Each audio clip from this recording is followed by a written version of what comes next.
ভালো করে বল। ওসব আমার জানা নেই। আমার আচ্ছা মা এবার খালি ঘর ওটা, এবার তো দাবা আলাদা। মিস্ত্রিকে জিজ্ঞেস করে শোন না, দাবা আলাদা।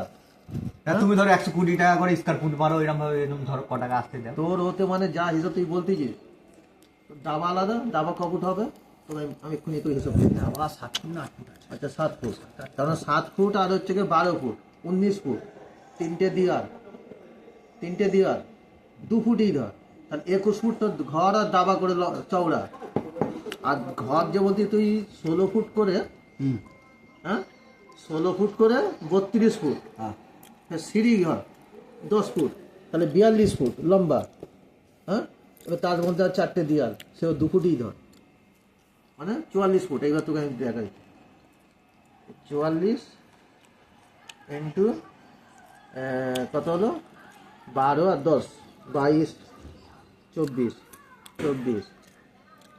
1056 ফুট।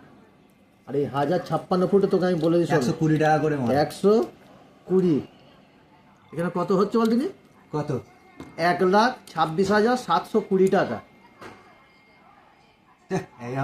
সে এত কম টাকা নেয়? ওই যে এক্ষুনি বলছি যে আমার 804 ফুট ছাতেতে, বুঝতে পেরেছিস? আমি এত টাকা আমরা কম নেই। অত তোমরা টাকা মিস্ত্রি কি পাগলা হয়ে গেছে নাকি?